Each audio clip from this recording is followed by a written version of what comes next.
Hello guys, welcome to the class. Boruto 2 blue text chapter 32 explanation కి స్వాగతం. మీలాగే నేను కూడా ఈ చాప్టర్ కోసం ఎన్నో కన్నులతో వెయిట్ చేశా. మొత్తానికి వచ్చేసింది. సో లేట్ చేయకుండా వీడియోలోకి వెళ్ళిపోదాం.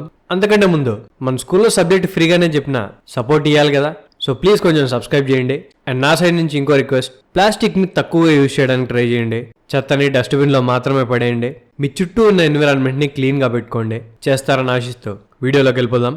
సో లాస్ట్ చాప్టర్ లో కోబుగాడి నస వదిలించుకున్న తర్వాత షికమారు మళ్ళీ అందరితో కాంటాక్ట్ లోకి వస్తాడు. ఈ మామూషిల్ని విడదీసి చంపడం కష్టంగా ఉంది అని అర్థం చేసుకుని ఒక సింపుల్ ప్లాన్ ఇస్తాడు. అదే ఐడా లొకేషన్ వాడికి చెప్పడం. దానివల్ల ఆ మామూషిలందరినీ ఒక్క ప్లేస్ కి తీసుకొని వచ్చి రౌండప్ వేసి లేపేయచ్చు అని షికమారు ఫీల్ అవుతాడు. సో ఇదే మ్యాటర్ ఐడాకి చెప్పి రెడీగా ఉండమంటాడు అనమాట. అండ్ బరుటోనే ఆ మామూషిల్కి ఇన్ఫో ఇవ్వమంటాడు. అంతకంటే ముందు ఈ మామూషి షింజుతో ఏ షినోబిస్ అయితే ఫైట్ చేస్తున్నారో వాళ్ళందరితో సాయి గొడవ పెట్టుకోవద్దని చెప్తాడు. ఎందుకంటే మామూషి మల్టిపుల్ గా విడిపోయాడు కాబట్టి వాళ్ళు లిటరలీ ఒక బుర్ర తక్కువ ఎదవన్నమాట. పీరియడ్స్ లో ఉన్న అమ్మాయి చిరాకు పడ్డట్టు ఏం చేసినా చిరాకు పడతాడు. సో సాయి ఆ ఆర్డర్ పాస్ చేయగానే షినోబిలందరూ మామూషిని గెలక్కుండా ఆగిపోతారు. అండ్ బరుటో వెళ్ళి మామూషి ముందర నిలబడతాడు. మామూషి బరుటోని చూడగానే బరుటో అని కోపంగా అరుస్తాడు. దానికి బరుటో, రిలాక్స్ అవ్వకుండా అంకుల్, మీరు చాలా మంది ఉన్నారు, చాలా దారుణంగా పెరిగిపోయారు. సో మేమే మీకు ఏడా లొకేషన్ ఇవ్వబోతున్నాం, తన దగ్గరికి తీసుకెళ్తాను, నాతో పాటు రండి అని మేకపిల్లను గంగమ్మ తలకు బలి ఇవ్వడానికి తీసుకెళ్ళినట్టు ఆ మామూషిలందరినీ వెనకాలే తీసుకెళ్తాడు. సో ఒక్క మామూషికి ఏడా లొకేషన్ తెలిసింది అని తెలియగానే ఆ ఒక్కటి మిగతా మామూషిలన్నిటికీ ఇన్ఫర్మేషన్ పాస్ చేస్తాయి. ఒకరితో ఒకరు కమ్యూనికేట్ చేసుకోరు గాని అన్ని సడన్ గా ఒకటే వైపు మూవ్ అవడం స్టార్ట్ చేస్తాయి. కవాకి వాళ్ళందరికీ అర్థమవుతుంది ప్లాన్ స్టార్ట్ అయిందని. కట్ చేసి ఇంకోవైపు సడన్ గా అన్ని మామూషిలు ఒకటేసారి కదలడం చూసి ఇది ఎలా పాసిబుల్ అయింది అని సుమిరే అమాడో అని అడుగుతుంది. దానికి అమాడో, దీనికి చాలా రకాల ఎక్స్ప్లెనేషన్స్ ఉండొచ్చు. ఒకటి, వాటన్నిటి కళ్ళు చెవులు ఒకదాంతో ఒకటి కనెక్ట్ అయి ఉండొచ్చు.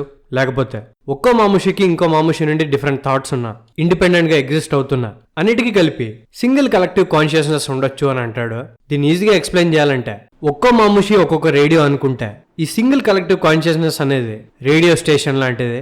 సింగిల్ రేడియో స్టేషన్ ఉండే అన్ని రేడియోస్ కి ఇన్ఫర్మేషన్ వెళ్తుంది. సో అలా అనమాట. సో అమోడు ఇది చెప్తుంటే ఇంకో పక్క బరుటో మామూషిల్ని ఏడా దగ్గరికి తీసుకెళ్తూ ఉంటాడు. అండ్ మిషన్ లో ఉన్న కవాకి వాళ్ళందరితో సెక్టార్ ఈస్ట్ దగ్గరికి వచ్చామని చెప్తాడు.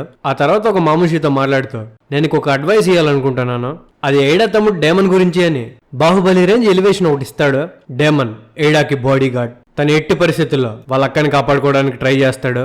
వాడికి లిమిట్లెస్ సూపర్ హ్యూమన్ స్ట్రెంత్ ఉంది. వాడి పేరు మాత్రమే కాదు, వాడి నిజంగానే ఒక డేమన్. మీరు ఏడాని ఏం చేయడానికి ట్రై చేసినా డేమన్ దాటకుండా ఏమీ చేయలేరు. నేను చెప్పేది మీకు అర్థమవుతుంది కదా. ఒకవేళ మీరు ఐడాని డివోర్ చేసినా డేమన్ చేతిలో నుండి మాత్రం తప్పించుకోలేరు. నేనైతే ఫస్ట్ డేమన్ అటాక్ చేయమని సజెస్ట్ చేస్తాను అని అంటాడు. అలా అనగానే డేమన్ గురించి మామూషికి కొంచెం ఇన్ఫర్మేషన్ ట్రీలా మారిపోయిన బగ్ నుండి వస్తుంది. డేమన్ చేతుల నుండి దూరంగా ఉండాలి అని, కిల్లింగ్ ఇంటెంట్ కనుకుంటే తన పవర్స్ ని రిఫ్లెక్ట్ చేయగలుగుతాడు అని మామూషికి డేమన్ గురించి గుర్తొస్తుంది అనమాట. ఇదే బరుటోతో చెప్తే బరుటో షాక్ అవుతాడు. ఈ మామూషికి డేమన్ పవర్స్ గురించి బాగా తెలుసని ఏడాతో చెప్తాడనమాట. అది విని ఏడా ఈ డివైన్ ట్రీ బగ్ మెమరీస్ నుండి ఇన్ఫర్మేషన్ తీసుకుంటున్నట్టుంది అని అంటుంది. దానికి డేమన్, వాడి పళ్ళు నేనే రాలగొట్టా కాబట్టి వాడికి అవన్నీ గుర్తుంటాయని అంటాడనమాట. సో బగ్ పళ్ళు ఎరగొట్టింది మన డేమన్ బాబే. సో బరుటోతో పాటు మామూషిలన్నీ ఏడా వైపే వస్తూ ఉంటాయి. హైడౌట్ లో ఉన్న ఇనోజిన్ అన్ని డైరెక్షన్స్ నుండి 200 మామూషిలు వస్తున్నట్టు షికమారుకు చెప్తాడు. దానికి షికమారు, మనం ప్లాన్ చేసిన ప్రకారమే ఇవన్నీ ఒక చోటుకు వస్తున్నాయి. అవి డీమన్ తో ఎలా ఫైట్ చేస్తాయో నాకు తెలీదు, కానీ ఏడాని ఉదయస్ మాత్రం పారిపోవనంటే దానికి కవాకి వాటిలో ఒక్కదాన్ని కూడా తప్పించుకోనీను అని షికమారుకు చెప్తాడు. ఇది గుర్తు పెట్టుకోండి, మళ్ళీ మాట్లాడుకుందాం. సో ఇంతలోనే సారాదా డెల్టాతో పాటు షికడాయి, చోజో అండ్ హిమవారి కూడా అక్కడికి చేరుకుంటారు.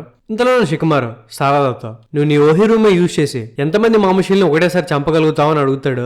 దానికి సారాదా 30 కాదు 50 మెంబర్స్ ని లేపేయగలుగుతాను అని చెప్తుంది. అది విన్నాక షికమారు అందరితో, మీరందరూ ఆ 200 మామూషిల్ని 50 నెంబర్ వచ్చేంత వరకు అటాక్ చేయండి. వన్స్ 50 మెంబర్స్ అవ్వగానే నేను ఒక సిగ్నల్ ఇస్తాను. అప్పుడు శారదా తన ఓహి రూమే యూజ్ చేస్తుంది, అందరినీ ఒకేసారి లేపేస్తుంది. సో శారదా, నీ చాక్రాన్ని అప్పటిదాకా కాపాడుకో అని చెప్తాడు. దానికి శారదా ఓకే అంటుంది. ఒకవేళ దూరంగా ఉన్న మామూషిల్ని చంపాల్సి వస్తే వాళ్ళని కవాకిని అండ్ హిమవారిని చూసుకోమని చెప్తాడు. ఎందుకంటే వాళ్ళు లాంగ్ రేంజ్ అటాక్స్ చేయగలుగుతారు కాబట్టి. సో వీళ్ళు మాట్లాడుకుంటూ ఉన్న టైంలోనే బరుటో మామూషిల్ని వెనకాలేసుకుని ఏడా ఉన్న చోటుకి చేరుకుంటాడు అండ్ అందరినీ అలర్ట్ చేస్తాడు. మామూషిల్ దూరం నుండి ఏడాని చూడగానే చాలా ఎగ్జైట్ అవుతాయి. అవి ఒకటితో ఒకటి ఫైట్ చేసుకుంటాయి అనమాట. నేను ఫస్ట్ వెళ్ళి ఏడాని చంపుతాను అని. అవన్నీ కలిసి ఒక లేడర్ లాగా ఫామ్ చేస్తాయి. ఈ సీక్వెన్స్ చూసి రీసెంట్ గా రిలీజ్ అయిన వారణాసి సీక్వెన్స్ గుర్తొచ్చింది. అందులో వానర్లందరూ కలిసి ఒక పెద్ద టవర్ లా మారినట్టే ఈ మామూషిలు కూడా ఒక టవర్ లా మారుతాయి. ఏడాని పట్టుకోవడానికి ట్రై చేస్తాయి. డేమన్ ఫాస్ట్ గా ఏడాని గాల్లోకి ఎగరమని అడుగుతాడు. తను కూడా అలాగే ఎగురుతుంది. ఆ మామూషీలన్నీ ఏడాని ఫస్ట్ పట్టుకోవాలని ఒకదాంతో ఒకటి ఫైట్ చేసుకుంటూ ఏడా వెనకాలే ఫాస్ట్ గా వస్తూ ఉంటాయి. కానీ ఏడా వెళ్లే స్పీడ్ కంటే మాముషీలు వెళ్లే స్పీడ్ ఎక్కువ. సో వాటిల్లో ఒక మాముషి ఏడా కాలు పట్టుకుంటుంది. పట్టుకోగానే డేమన్ తన పవర్ ని యూజ్ చేసి ఒకదాన్ని లేపేస్తాడు. డేమన్ ఐడాతో లాస్ట్ మాముషి నిన్ను చంపడానికి ఎలా వచ్చిందో మిగతా అన్ని కూడా అలా వస్తేనే నేను రిఫ్లెక్ట్ ని యూజ్ చేయగలుగుతాను, లేకపోతే వాటిని చంపడం కష్టమవుతుంది అని అంటే ఏడాకి అర్థమైపోతుంది తను మాముషిల కంటే ఫాస్ట్ గా ఎగరలేదని. ఆ విషయం డేమన్ తో చెప్పగానే డేమన్ వాళ్ళక్కనే గ్రౌండ్ మీద ల్యాండ్ అవ్వమని అడుగుతాడు, ఇంకా ఫైట్ లోకి దిగుతాను అని చెప్పి. సో ఐడా ల్యాండ్ అవుతుందో లేదో డేమన్ బాబు మాముషీల మీద పడతాడు. ఒక్కొక్క మాముషి తలనే బెలూన్ పగలగొట్టినట్టు పగలగొడుతుంటాడు చాలా సింపుల్ గా. డేమన్ అంత స్పీడ్ గా ఎలా మూవ్ అవుతున్నాడో ఆ షింజూస్కి అర్థం కాదు. కళ్ళు మూసి తెరిచే లోపలే కనుచూపు మేరల్లో ఉన్న ప్రతి ఒక్క షింజు తలకాయ పచ్చడి అయిపోతూ ఉంటుంది. తన స్ట్రెంత్ చూసి టీమ్ 10 వాళ్ళు స్టన్ అవుతారు. ఆ షింజూస్ చాలా ఎక్కువ ఉన్నాయి కాబట్టి డేమన్ కొన్ని షింజూస్ తో ఫైట్ చేస్తుంటే మిగతా షింజూస్ ఏడా మీద అటాక్ చేయడానికి ట్రై చేస్తారు. కానీ డేమన్ ఫాస్ట్ గా రియాక్ట్ అయ్యి వాటిని కూడా లేపేస్తాడు.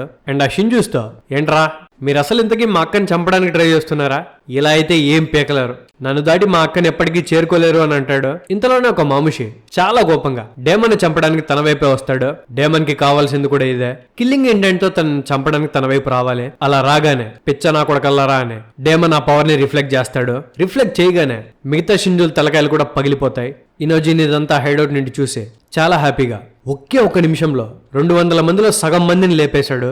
వీడేంట్రా బాబు అని చాలా ఎగ్జైట్ అవుతాడు. అండ్ ప్లాన్ ప్రకారం మిగిలిన షింజుల మీద బొరుటో, మిట్సుకి, కవాకి, హిమవారి అండ్ ప్రతి ఒక్కరు అటాక్ చేస్తారు. అలా అటాక్ చేయగానే ఆ 100 అనే నెంబర్ కాస్త 50కి పడిపోతుంది.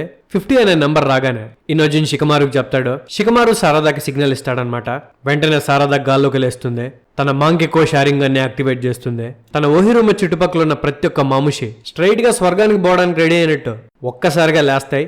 అయిపోయింది వీటి పని అనుకునే లోపలే సారదా కళ్ళు దొరికి కింద పడిపోతుంది. తను కింద పడే లోపలే బరుటో తనని పట్టుకుంటాడు.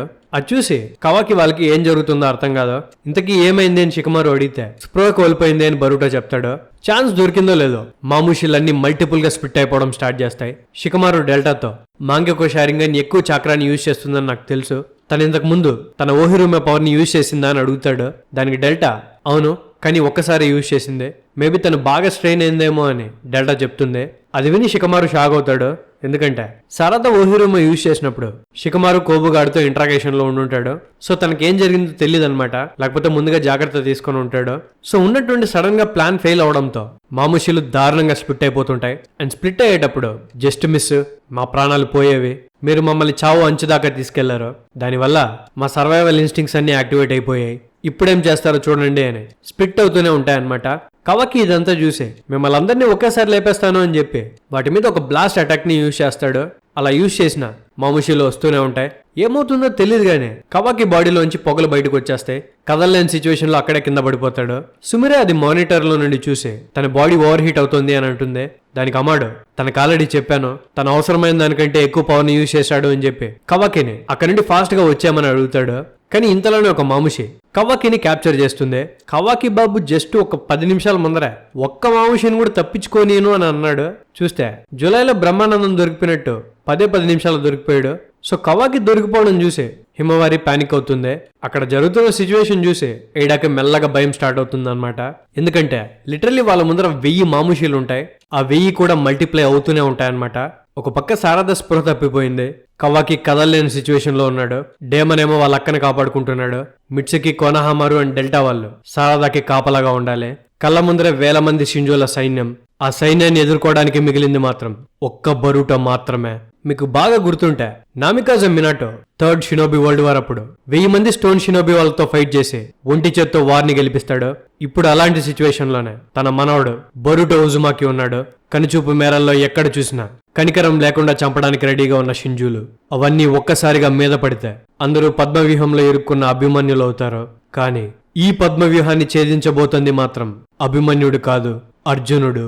నామికాజే మినాటో మనవడు, నారుటో ఉజుమాకి కొడుకు, యంగ్ లార్డ్ బరుటో ఉజుమాకి. బరుటో తన కార్మాని అండ్ మోమోషికి పవర్ ని టెస్ట్ చేయడానికి ఇంతకంటే మంచి సెట్టింగ్ దొరకదు. నెక్స్ట్ చాప్టర్ ఎలా ఉంటుందో ఊహించుకోబోతుంటేనే నాకు బుర్ర పని చేయట్లేదు. చూద్దాం నెక్స్ట్ చాప్టర్ లో బరుటో బాబు ఏం చేయబోతున్నాడో. మళ్ళీ next chapter April 20th release అవుతుంది. ఆ నెక్స్ట్ డే మనం కలుసుకుందాం. అప్పటి వరకు జాగ్రత్త. Love you, me anime professor.